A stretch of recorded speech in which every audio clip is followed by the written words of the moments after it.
Making a film can seem daunting. After you have a screenplay and you've done your pre-production, you still have to film the thing. And you're gonna need help. Orson Welles once said, "A writer needs a pen, an artist needs a brush, but a filmmaker needs an army." But he also co-wrote, produced, directed, and starred in Citizen Kane. So which is it?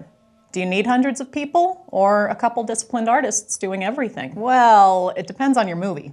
Every successful film production has the same kind of jobs, but the scale can vary a lot. Every story has different needs. And maybe the best place to start sizing up the needs of your project is in the inner workings of a film set, where the actual filming takes place. And then, of course, there are the people.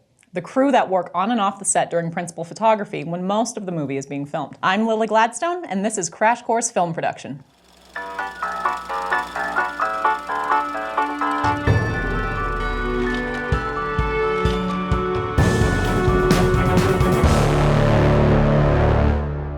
Some people refer to different positions in a film crew as above the line or below the line. This idea is a holdover from the studio days, when budgets on paper had a literal line between different jobs. The people above the line, like writers, directors, producers, and certain actors, negotiated payment before shooting began. And those below the line were paid a rate for every day they worked. If we're sticking with the Orson Welles analogy, everyone below the line is a filmmaker's army. The general of that army is the unit production manager, or UPM. Usually the director picks key creative roles to support the vision of the film, like production designer and cinematographer. But the UPM is responsible for hiring everybody else and managing all the moving parts of a production. They oversee pre-production, from picking locations and planning out the shooting schedule, and sometimes they're on set when a scene is being filmed, but not always. They might be checking in with the art department to make sure sets are ready for the next day's shoot, or visiting the production office to work with someone like the production accountant who makes sure everyone gets paid. The UPM is also the point of contact for any local authorities and companies the production's working with. Now, the person running a film set is the head of the production department,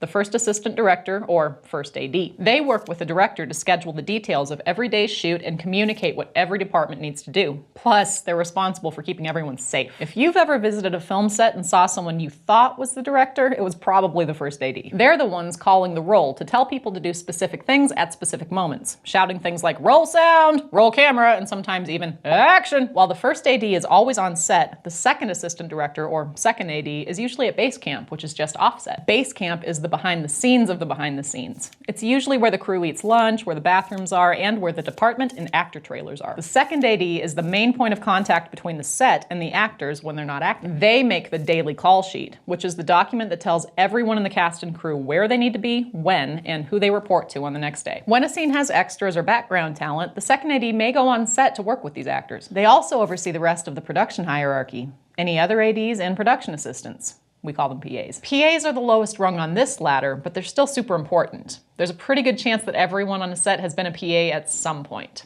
Their main job is anticipating needs and communicating between departments, like by making sure everyone hears all of the first AD's calls. So the production team is the glue that holds the film set and all of the departments together. And there are a bunch of departments. Let's start with the camera department. The person responsible for the look of the film is the director of photography, or DP, also called the cinematographer. They work with the director to translate the script into a shot list, which is a plan for how to visually convey every single scene. The first AD uses the shot list to plan the daily schedule. On an independent film, the cinematographer might also be the camera operator, but usually the cinematographer directs the camera crew, which includes operators and camera assistants, or ACs. While ACs aren't actually framing shots and operating the camera, the first AC helps focus the camera, so they're sometimes known as the focus puller. ACs also maintain equipment and keep camera notes for continuity. Cinematographers need to understand story, cameras, and lighting to pack a visual punch. So they work with the gaffer, also known as the chief lighting technician. They're the head of the electric department and design and implement the lighting of each scene. The gaffer's second in command is called the best boy or best boy electric, no matter their gender. Both the titles gaffer and best boy have been around since at least the 1930s, but it's unclear how the names came to mean head electricians. On smaller crews, the electric department might just be a gaffer and a best boy, but on larger crews, these two might organize dozens of electricians and lots of equipment. And you can't talk about electric without talking about the grip department. These departments are close buddies and sometimes are called G&E. While electric oversees lighting and getting power to the set, grip oversees all of the rigging for lights. That includes all stands for lights as well as flags, silks, and nets, which are fabric used to control or block light. Grip also handles specialized rigging for other departments too, like cranes, dollies, and dolly track, which helps with specific camera movements. The key grip leads the team, and their number 2 is the best boy grip, who carries out the key grip's plans for rigging. G&E is often the largest department on set during filming, but the smallest department is only one person, the script supervisor, or Scripty, who's in charge of, you guessed it, the script.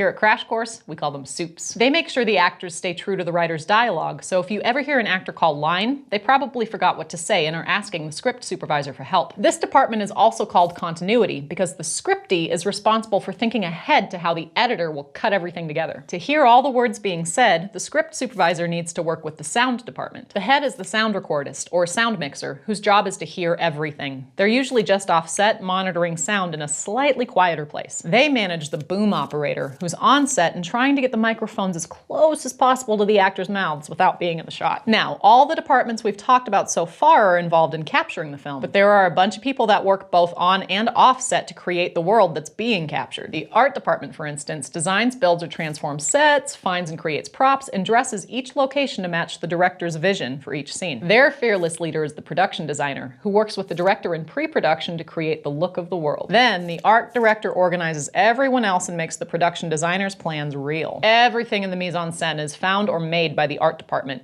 So the more complex a film is, the larger the team tends to be. Similarly, the wardrobe department is responsible for channeling the themes of the film, the time period, setting, and character traits into the clothing of each character in each scene. Even if it looks like someone doesn't have any costume changes, they probably have different versions of the same outfit, like a bloody shirt or ripped pants, depending on what happens in the film. The costume designer is responsible for pre-production planning, while everything on set and in the wardrobe trailer is overseen by the costume supervisor. Set costumers dress and undress actors before and after shooting, paying close attention to continuity between scenes. And to complement wardrobe, there's hair and makeup, or HMU, which tend to get lumped together as one department. Of all the crew, wardrobe and HMU spend the most one-on-one time with actors and play an important role in making them feel safe and confident while doing their work. A film with a very small cast might have one person who does all of the makeup and hairstyling, while larger casts might have an HMU artist for each lead actor. Most makeup artists can make people look really good, or bad, or rough, depending on what a scene calls for. And if a film needs a lot of specialized makeup, like scars for war or full-on monster faces, then you call a special effects makeup artist. They're the bridge between HMU and the special effects department, which is led by the special effects supervisor. Special effects is in charge of every on-set effect, from creating artificial snow or rain, to orchestrating a car crash, to an epic explosion. I've mentioned safety before, but it's worth repeating over and over again, especially when we're talking about special effects or stunts, which are cast and choreographed by the stunt coordinator. Before potentially dangerous scenes, the first AD will repeat all general safety instructions on set. Then, either the special effects supervisor or stunt coordinator will talk through what should happen and what everyone should do if something goes wrong. Most crews will have at least one trained set medic, like an EMT, or a special team might be brought in if a potentially dangerous scene is being filmed. Now, we've talked about almost everyone you might find on set, but where the set is changes throughout a film, thanks to the locations department. In pre-production, the scout will search for places to film based on the script and practicality. Once the director and producers approve of the locations, the department keys will go on a tech scout to make sure they can do their work too. What we see on screen is actually just one small part of the location. The location manager and location assistants plan where everything will go, from the set that will appear on camera to all the trailers in base camp. They're the first to arrive and the last to leave. The second people to arrive are usually the drivers in the transportation department, which is overseen by the transportation manager. They get all the large equipment and trailers to the set and shuttle cast and crew back and forth. Obviously, the more people you have, the bigger team you'll need. And speaking of big teams, the one job that should never be forgotten is actually two jobs, and it's feeding all these people. Catering companies are contracted by the UPM to cook 1 to 3 meals per day, and the craft service person is the crew member that manages a station of snacks and drinks on set. Both the person and the station can be affectionately called crafty. During a difficult day of shooting, crafty might be the only thing keeping you going. The power of a granola bar and a friendly face should never be underestimated. Like, ever. Seriously, feed your cast and crew. And make sure you're paying attention to allergies and dietary restrictions. No one's doing that to be high maintenance. Crewing a film set is demanding work, but it's work that attracts people who really love it.